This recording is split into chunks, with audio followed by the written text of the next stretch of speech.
Good day everyone, we are the Group 7 and we will discuss about private security guard. I'm Yuri Gonzalez and I'm going to report the DDO, or also known as Duty Detail Order. What is DDO or Duty Detail Order?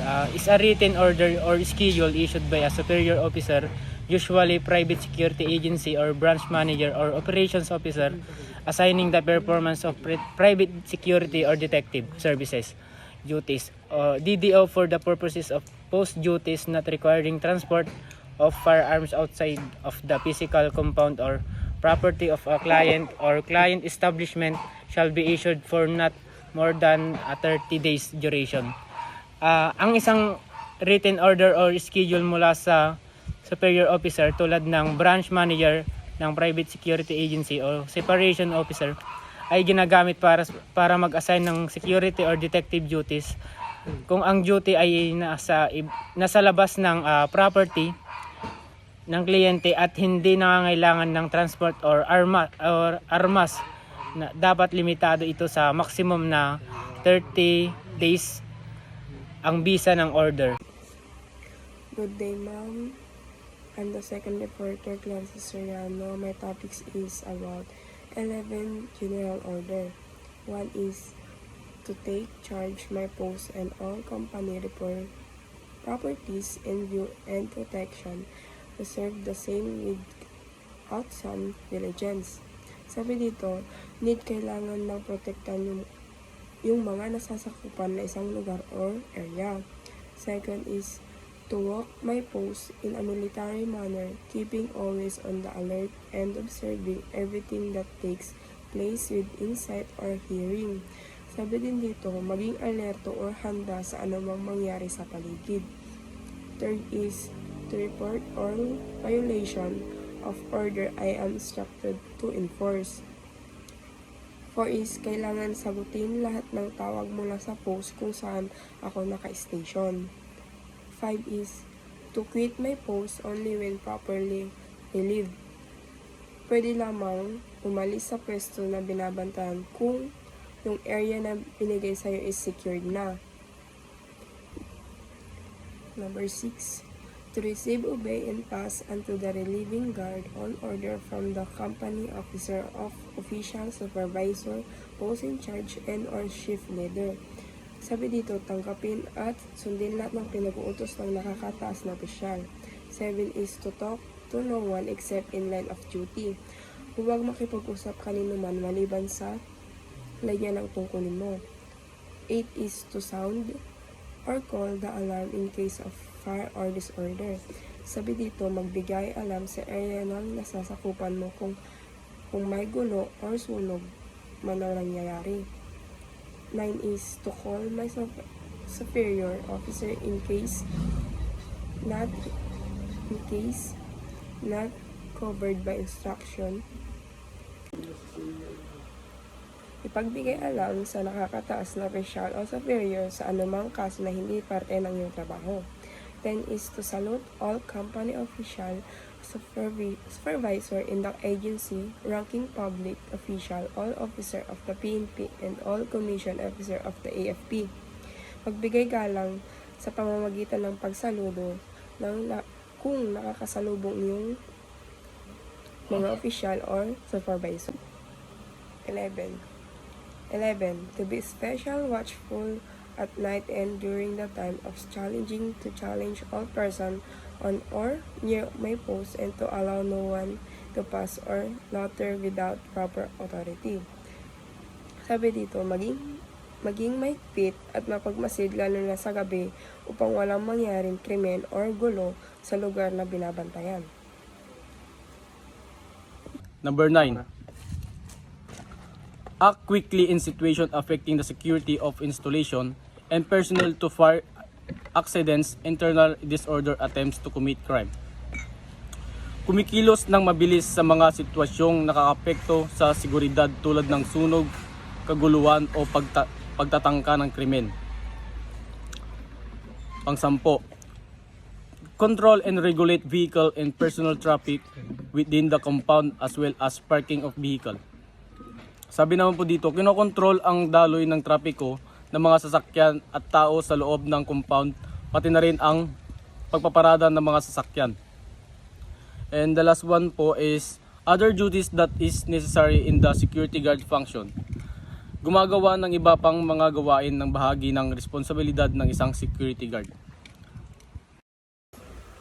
Hello everyone. So, ito na, meron tayong example dito or meron tayong format dito ng security guard proper uniform. So, ito po yung mga device na kailangan nila or nakalagay dun sa uniform nila or kung ano-anong accessory man yung nandito sa kanila. So, number 1 natin is yung cap device na kung saan makikita nyo, yung nasa ulo nila. Na parang yung sombrero nila is merong chapa. And the number 1 is the fishing cap. Yung parang nandito ng sombrero nila. So, meron silang inaano na haircut. Meron silang proper haircut. Tapos nakalagay din dyan kung ano yung mga proper haircut nila. So, yung number 3, padpaw pads. Yun yung padpaw. Dito nakalagay yon. Yung parang sa UEP natin, meron nakalagay na logo dito nun. Padpaw naman yung nakalagay sa kanila doon. So, yung number 4, yung name nila. Parang ganun sa atin. Parang sa akin, sa type A uniform ko, may bondok nakalagay doon. Yun, apelido naman nila yun. So guys, yung number 5 is yung agency ID nila. Meron bawat agency or kung anong agency man, iba't ibang agency, merong agency ID na tinatawag, nakalagay yung dito guys. So yung number 6 naman yung holster. Nakikita nyo nasa bandang bewang nila. Number 7 is yung losing pants, navy blue. Navy blue daw yung kulay. Tapos naka black shoes. And makikita nyo naman yung pin dito. Color pins, nakalagay, meron din silang pin. Tapos number 10, security guard badge. Natural, merong badge yung mga yan. Hindi lang sa PNP, merong badge pati yung security guard badge. Number 11, agency patch. Parang gano'n na rin. Pares dun sa padpaw patch. Ngayon, kung anong agency, security agency naman sila. So, yung number 12, yung agency name. Kung anong agency sila nagmula. So, number 13, yung lanyard. Parang sa criminology rin. Yung lanyard, tapos meron tayong pito. So, yung number 14 din, necktie nila kailangan navy blue. Tapos, yung 15, kailangan naka long sleeve sila, na white. Or, wala kang makikita na security guard na hindi naka long sleeve. Napapansin ko rin puro naka long sleeve niya. Kung hindi man tinutupi lang nila guys. Tapos, meron din silang pouch, yung lagay ng batutan nila. And yung number 17, last, yung service belt nila. Kung saan, hindi lang siya basta belt. Pwede mong ilagay doon yung mga gamit mo. Tulad ng yung flashlight niya, lagay ng batuta niya, and meron pang iba. So, yun yung mga security guards proper uniform guys. So, thank you. So, hello everyone, I'm back. And ang last topic ko ngayon is about function of private detective. So, merong 4 na function. Uunahin ko muna yung number 1. Siyempre, number 1 nga. So, ang number 1 is the background investigation. So, bakit nga ba function ng isang private detective ang background investigation? Siyempre, halimbawa, guys, common sense na lang yan. Merong binigay sa ating isang trabaho or isang task. Alangang, paano natin malalaman na ito yung gagawin natin or ano yung mga pagkakasunod-sunod ng mga dapat natin gawin dun sa task na yun para matapos natin kung hindi natin alam kung ano yung background ng trabaho na yun or kung ano yung background ng pinapagawa sa atin. Siyempre, bago tayo kumilos or bago tayo magsagawa ng isang trabaho, need nating malaman ng lubos or need natin magkaroon ng knowledge about doon. So, paano nga ba tayo magkakaroon ng knowledge doon? Dahil sa background investigation. Kasi pag nag-background investigation tayo, nandun lahat. Makikita mo kung paano nangyari, makikita mo kung ano yung mga nangyari nung nakarang araw, makikita mo kung paano naganap yun, o ganun yun. Kaya need natin mag-conduct ng background investigation, yung mga private detective. So, parang tayo lang rin yan. Bakit sa tingin nyo ba, tayo ba na nag-aaral? Ano na kaagad tayo? Halimbawa, examination day na natin, final exam na natin. Bakit agad-agad ba tayong lalarga sa examination natin? Diba? Hindi. Merong itinuturo sa atin, meron tayong need i-review, meron tayong need pag-aralan para masagutan natin ng maayos yung exam. Parang ganun lang rin yun sa private detective. Need nilang pag-aralan yung mga task na binigay sa kanila, need nilang mag-conduct ng background investigation o para reviewin or makita yung mga knowledge na nandun na hindi pa nila alam. So, yun guys, background investigation. And the number 2 guys is locate missing person. So, function ng isang private detective is ang paghahanap ng mga nawawalang tao. So, hindi lang yung trabaho ng PNP guys. For example, ako, nawala yung girlfriend ko. Sabihin na natin nawala yung girlfriend ko tapos tinakbo yung pera namin. And for example na rin is nung tinakbo yung pera namin, hindi na siya nagpakita. Tapos wala siyang paalam, pati pera ko tinakbo niya. Halimbawa, nag-report na ako sa PNP, pwede rin akong mag-hire ng isang private detective para ipahanap yung taong yun. Para mas madali, hinahanap na nga siya ng mga pulis, hinahanap pa siya ng private detective. Kasi pagka sa pulis lang tayo kasi nag-report, or inasa lang natin sa pulis yung trabaho na yun, pwedeng matagalan pa. Pwedeng mag-anta pa tayo ng few weeks or maybe months bago mahanap yung taong yun. Or kung malas-malasin nga naman, hindi nila mahanap yun. Pero once na nag-hire tayo ng private detective, hindi ko naman masasabing 100% na mahanap nila yung taong yun. Kung hindi, mas mapapabilis or mas madadagdagan yung chance. Mas madadagdagan yung chance rate ng na mahanap yung taong pinapahanap ko. Bakit kamo? Kasi yun yung trabaho nila na inassign lang sa kanila. Kumbaga hindi siya sa parang pulis na multitask sila na hindi sila nagpo-focus dun sa i-report mo. Kumbaga, pero itong private detective, once na ibinigay mo sa kanya yung trabaho niya, hanapin mo yung girlfriend ko, ganito, pakita mo yung mga picture, magkakandak na sila ng background investigation, background ng babae, background name, yung province niya. Tapos, kumbaga sa madaling salita, mas madali nilang maghanap yun kasi nakapokus sila dun sa paghahanap ng taong nawawala. So, yun yung pangalawa na function niya. So, ang pangatlo naman is conduct surveillance work. Ano nga ba yung conduct surveillance work? Parang nagmamatch ka. Halimbawa, merong merong binigay sa'yo na trabaho na ito, matyagan mo yan. Sabi niya, para i-report mo sa amin kung ano yung mga dapat nilang gawin. Parang ano ba ang may handle natin dito? Sa mga palabas, parang mga tawag doon dati sa CDI is yung mga ninja. Yung ninja na yon. Diba sa totoo, yung mga ninja, knowledge lang, pero hindi to kasama sa topic natin. Yung mga ninja dati, parang sila yung nagiging private detective kasi nagagawa nilang makakuha ng information without knowing nung mga tao na may-ari ng information na yon. Nagigets nyo ba ako, everyone? So, pag once na nag-conduct sila ng surveillance work, asahan mo na merong babalik sa'yo na kung ano yung gusto mong marinig. So, number 4, such other detective work as many become the subject matter of contract between the agency and its client, except not contrary to law, public order, public policy, moral, and good custom. So, marami kang pwedeng ibigay na trabaho sa detective. Sabi nga nila, may become the subject matter of contract between the agency and its client, except ito yung mga trabaho na hindi nila pwedeng gawin. Yung mga ano yung tamang term dito? Ano yung tamang term ba dito, guys? Wait lang. Sila? Kumbaga parang related siya sa batas, related siya sa public order, public policy, moral, and good custom. Yun everyone. So, thank you for listening and goodbye.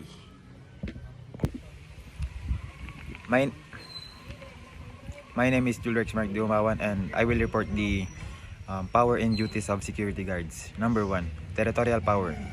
Security guard shall watch and secure the property of the person, firm, or establishment with whom he or his agency has a contract for security services. Such services shall not extend beyond the property or compound of said person, firm, or establishment except when required by the latter in accordance with the terms of their contract or in hot pursuit of criminal offenders. Ibig sabihin po ng number 1, territorial power is ang security guard magiging watchman or magsisecure ng property ng person or ng isang establishment na kung saan meron itong kontrata sa agency na kanyang pinapasukan. Number 2, arrest by security guard. A security guard or private detective is not a police officer and is not therefore clothed with police authority. However, he may arrest a person under the circumstances mentioned in Section 5, Rule 113, Revised Rules of Criminal Procedure. Pwedeng, ang security guard, pwede niyang huliin kung sino man yung lumalabag o gumagawa ng krimen sa isang establishmento ng kanyang nasasakupan ng security guard na ito o yung establishmento na binabantayan niya. Number 3, search without warrant. Any security guard may incident to the arrest, search the person so arrested in the presence of at least 2 witnesses. he may search employee of the firm or establishment with which he or his agency has a contract when such search is required by the very nature of the business of the person, firm, or establishment. Ibig pong sabihin nitong search without warrant, sa atin po mga in the future, PNP, bawal po ang, di ba, bawal po ang ang mag-search ng walang warrant, di ba? Search warrant, walang search warrant, bawal po tayong mangialam ng gamit ng iba. Dito naman po sa pagiging security guard, example sa mga establishmento po, pwede po nilang tignan yung yung mga gamit, bags ng mga pumapasok sa kanila para po ma-ensure po nila na wala po itong mga kontrabando, mga ganon. Pero kailangan po niya ng ng two witnesses kung yung person na kakapkapan niya is meron po siyang ginawang krimen, mga ganon. Kailangan po ng security guard ng two witnesses para po valid po yung pag-search niya sa sa gamit ng taong ito. Duties during strikes and lockouts. Number 1. All private security personnel in direct confrontation with the strikers, marchers, or demonstrators shall not carry firearms. They may carry only nightsticks, which may or may not be provided with tear gas, canister, and dispenser. Ibig sabihin po nito, yung mga security personnel, kung wala po silang harap-harapang confrontation ng striker, is ang dapat lang po nilang dalhin is yung kanilang nightsticks or baton. Security personnel not in direct confrontation with the strikers may carry in the usual prescribed manner their issued firearm. Kung meron po silang direct confrontation face to face, pwede po nilang dalhin yung kanilang prescribed issued firearm. Number 2, private security personnel shall avoid direct contact either physically or otherwise with the strikers. Kung maaari po ay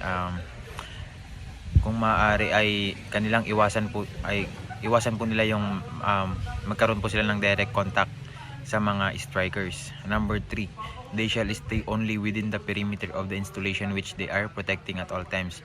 Dapat po nasa perimeter lang po sila ng establishmentong kanilang binabantayan, or nasa bakuran lang po sila ng kanilang establishment na kanilang pinoprotektahan.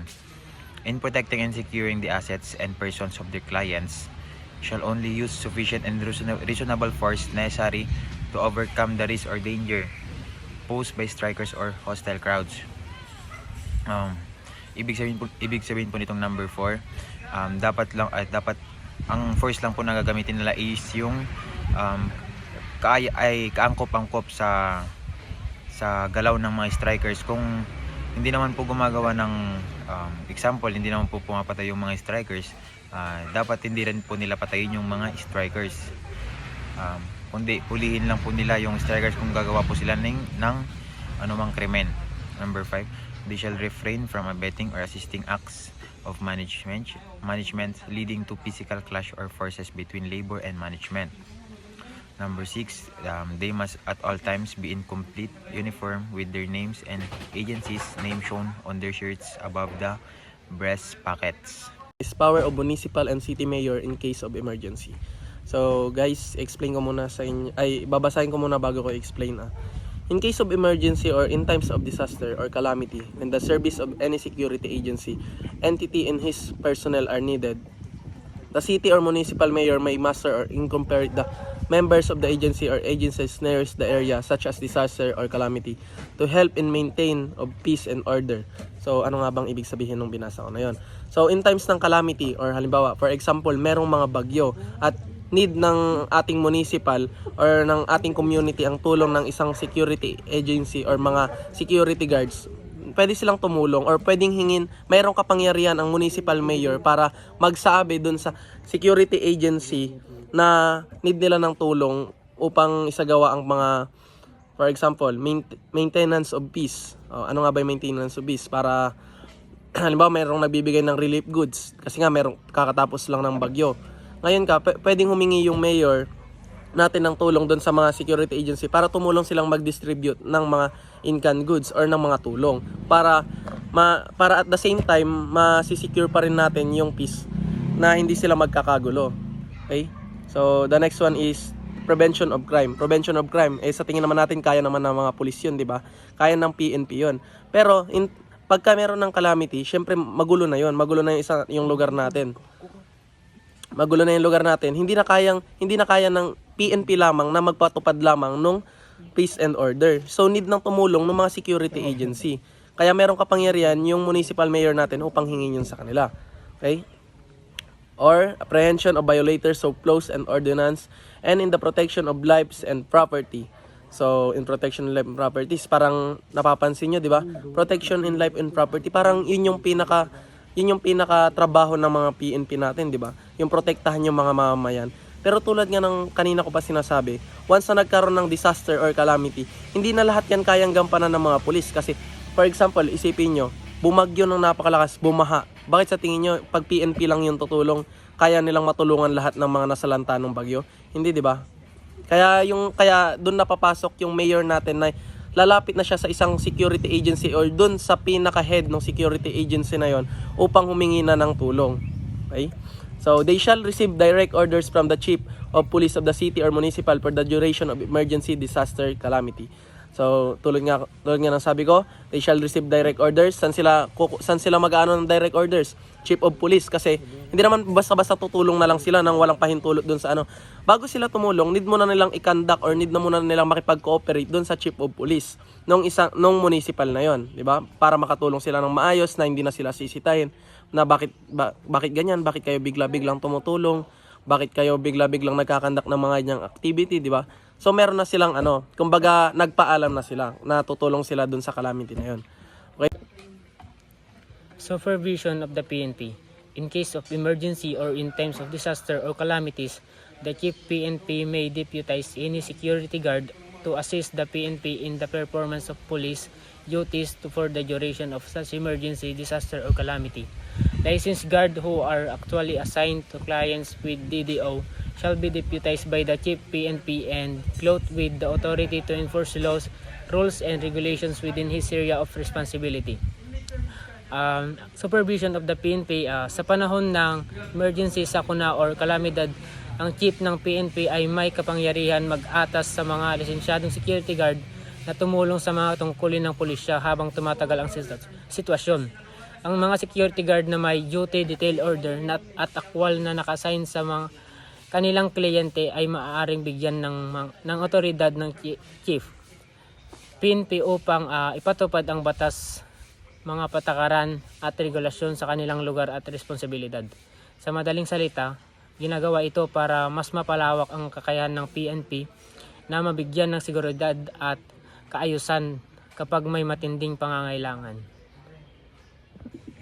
Good day, ma'am. I am the last reporter. I am Thurston Carl Jesterly, and my report is all about interrelationship between private security guards and membership of the PNP. Number 1.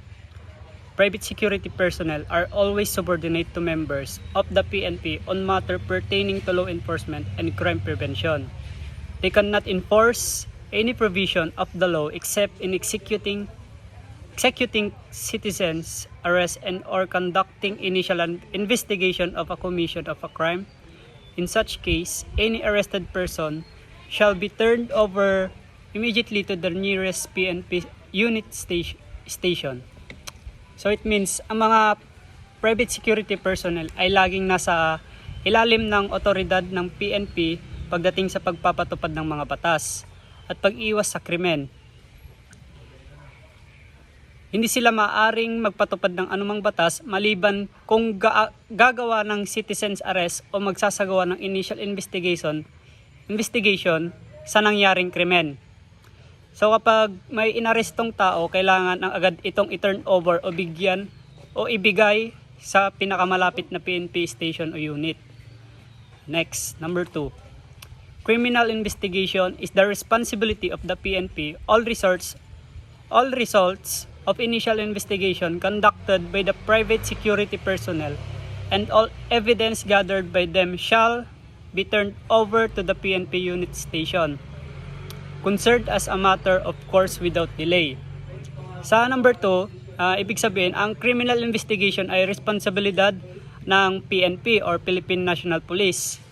Ibig sabihin, anumang resulta ng paunang investigasyon na ginawa ng private security personnel, pati na rin ang lahat ng mga evidence na kanilang nakalap o nakuha, ay kailangan ibigay agad sa kaukulang o sa kung ano ang station na nandoon, PNP station. Ito ay dapat gawin ng malang anumang delay upang masigurado ng tamang proseso ng investigasyon o investigation. So dapat kapag sa PNP, kumbaga sa criminal investigation, kailangan need mo lang na ipagbigay alam agad sa PNP station upang sila yung rumisponde para sa crime na nagawa. And the last one is all about grounds and cancellation of security guard license. Pag sabi natin grounds, ito yung mga dahilan or pagkakansela ng license ng mga security guard. So number 1, assisting or protecting criminals during on or off duty status.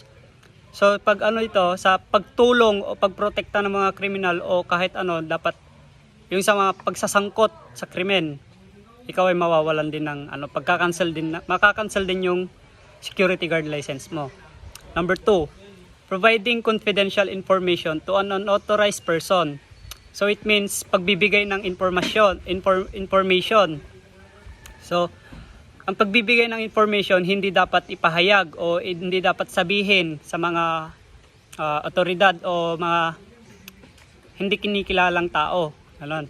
Number 3, posted security guard found drunk or drinking intoxicating liquor. So sa number 3, makakancel yung security guard license mo kapag kumbaga ikaw ay pa sa pagiging lasing habang nasa duty ka. So it means ang pag-inom ng alak ang paghuli ng security guard na lasing o umiinom ng alak habang nagtatrabaho, doon ka makakancel o makakansela ay yung ng lisensya mo, makakanselin yung lisensya mo bilang security guard. And number 4, other similar acts like pagkakaroon ng mga iba pang gawaing hindi pang ethical standard ng mga security guard. Kaya kapag meron pa silang ibang na hindi nasabi dito na para matanggal yung kanilang o makansela yung kanilang security guard license, dapat sa pag ng mga security guard license, dapat hindi sila mismo hindi sila sumusuway sa mga rules and regulation ng kanilang mga authorities. And that's all. We are the Group 7. Thank you.